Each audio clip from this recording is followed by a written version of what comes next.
Uno de los grandes temas de la UNASPU de preocupación de este año fue cuando comenzó el COVID-19, el coronavirus.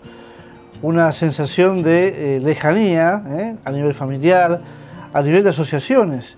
Se trabajó mucho vía Zoom, sin poder tener esa presencialidad que antes, bueno, estamos acostumbrados, tanto en la labor de la UNASPU como a nivel familiar. ¿Cuántos jubilados, cuántos adultos mayores no han tenido la oportunidad de poder ver a sus hijos, a sus nietos, en esta pandemia que en el comienzo nos complicó muchísimo cuando todavía no se tenía la llegada de la vacuna en Uruguay? Eran muchas las dudas en cuanto a comportamiento mano a mano, cómo deberíamos relacionarnos entre nosotros, y ahí se habló el tema de la distancia, apareció el alcohol en gel, el tapaboca, apareció justamente evitar las aglomeraciones y evitar fundamentalmente que el adulto mayor estuviera expuesto al virus. De esa forma, ¿cuántos estuvieron en sus hogares mucho tiempo esperando poder encontrarse con los suyos, poder encontrarse con la vida normal? Pero todo esto llevó un complejo tiempo donde, bueno, la vacuna fue finalmente una de las grandes salidas que se tuvo para una pandemia que de a poco nos fue dejando, que aún todavía la tenemos, pero evidentemente con mucho menos dificultades como fue en su principio. Claro, había muchas dudas al comienzo y cómo saber, cómo manejarnos en el día a día. La UNASPU tuvo la muy buena idea, UNASPU TV, de entrevistar y de consultar nada más y nada menos que al presidente del Sindicato Médico del Uruguay, el doctor Gustavo Greco, quien en muy pocos minutos nos manifestó, nos presentó un panorama de cómo deberíamos comportarnos en aquel momento ante la llegada de este virus y esperando la vacuna. Pero justamente en ese momento, cuando el presidente del Sindicato Médico fue invitado al piso de UNASPU TV, llega la vacuna. Y fue un momento muy importante, porque era hablar de lo que fue antes la vacuna, pero también a partir de llegar la vacuna, cómo deberíamos comportarnos, cómo deberíamos seguir comportándonos para evitar contagiarnos del COVID-19. De esta manera, Gustavo Greco, presidente del Sindicato Médico del Uruguay, nos daba su opinión de cómo llegaría esta vacuna y cómo deberíamos comportarnos de aquí en adelante. Lo decíamos, Daniel, es un gustazo estar recibiendo esta mañana al presidente del Sindicato Médico del Uruguay, una palabra más que autorizada. Me refiero al doctor Gustavo Greco, a quien le damos los buenos días. Buen día, ¿cómo están? Gracias por estar. Muchas gracias por la invitación. En un tema que, hablamos con Daniel, nos compromete a todos, y ya está la vacuna acá. De acuerdo, ya está. Comienza el plan de vacunaciones que el gobierno ha implementado, con alguna modificación, en virtud de la disponibilidad de los proveedores.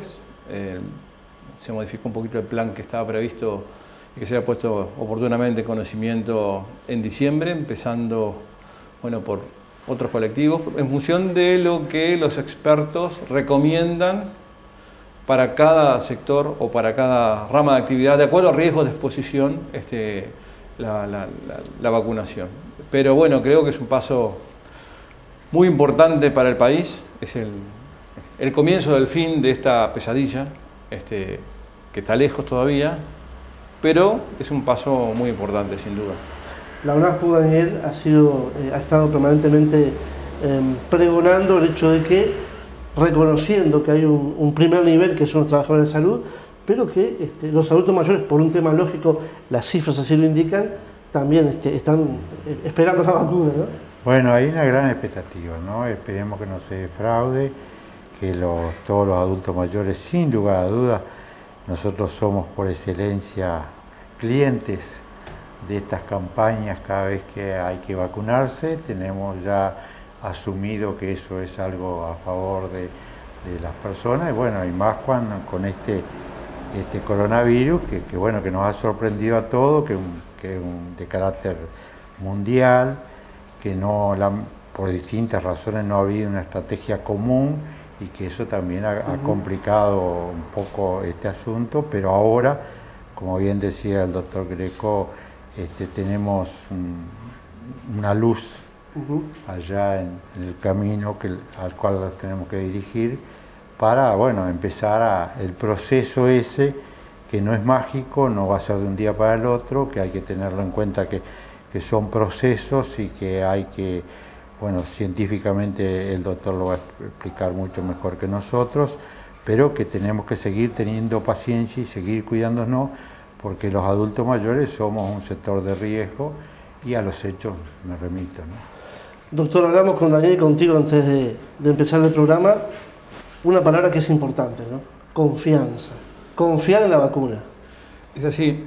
Creo que hay muchos mensajes importantes en estos días que son claves para el futuro, para la calidad de vida y para la vida en general, ¿no? Primero, sí, ratificar eso. Los adultos mayores son población de riesgo. El impacto del virus en la población de adultos mayores es importante, los números lo muestran. El porcentaje de personas que lamentablemente han fallecido es muy importante, ronda el 70% de personas mayores de 65 años. El tema de las comorbilidades, que obviamente se van desarrollando con mayor incidencia a medida que aumenta la edad.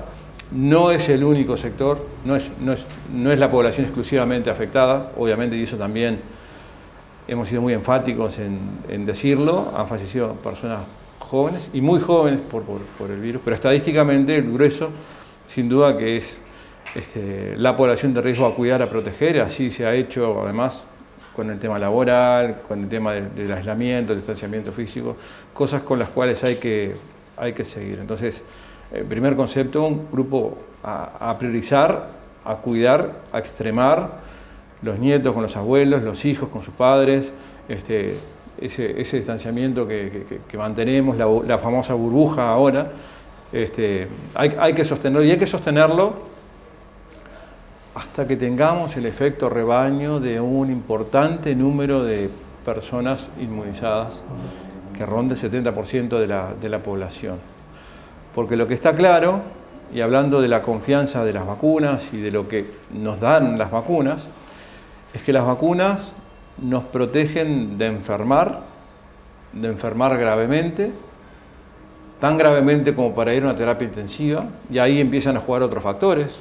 La edad y las comorbilidades se empiezan a mezclar, y lo que vemos quienes hacemos terapia intensiva además es que el motivo de ingreso es por una infección respiratoria aguda grave con características muy específicas que solo hemos visto con este virus y que se reconocen fácilmente hoy en día, pero que después empiezan a jugar otra serie de factores que terminan a las semanas con el fallecimiento de la persona. Pero el ingreso fue por este motivo, aunque el final haya sido por una sucesión de complicaciones, ¿no? Entonces, la vacuna previene enfermar y enfermar gravemente, ir a terapia intensiva e ir a CTI. Y esto no es una suposición ni es una expresión de deseo, es lo que nos muestra los números, lo que nos muestra la información científica confiable que viene de países que ya llevan millones de dosis administradas, ¿no? Millones de dosis administradas, en que se ve que drásticamente bajan las personas que enferman gravemente, las personas que fallecen. Pero no previene el contagio en la sociedad. Ajá. ¿Esto qué quiere decir? Si nosotros nos vacunamos, individualmente nos protegemos de enfermar gravemente, pero podemos contagiarnos y contagiar. Podemos contagiar. Entonces, hasta que la otra persona con la cual yo interactúe no esté también inmunizada, tenemos que mantener esto. Claro. Porque el cuidado es colectivo. Es individual y es colectivo. Hay que tener mucha precaución en no generar esa falsa sensación de seguridad de que me vacuné. Está bueno eso. Y vamos arriba, ¿no? Y empezamos a compartir el mate y todas esas cosas que estamos desesperados por hacer, dicho sea de paso. Pero es muy importante ese concepto. Podemos contagiar. Y podemos contagiar a alguien vulnerable y podemos hacer daño contagiando, aún estando vacunados y protegidos. Doctor Daniel, hay gente que está mirando ahora a adultos mayores que por ahí tienen alguna patología, ¿no? Problemas respiratorios, algún tipo de enfermedad. ¿Igual hay que vacunarse o hay excepciones en ese caso? Hay que vacunarse justamente porque lo que previene es el desarrollo de inmunidad para que esta enfermedad no agreda a nuestros pulmones y el problema es que la agresión de los pulmones por el virus SARS-CoV-2, interactuando con otras patologías, interactuando con el EPOC, con el asma, con la hipertensión, con la diabetes. Es una combinación compleja y es lo que, bueno, pone a las personas en situación crítica y se lleva la vida de las personas. Doctor, ¿todas las vacunas son buenas? Porque claro, uno escucha varios nombres ahí, ¿no? Sí.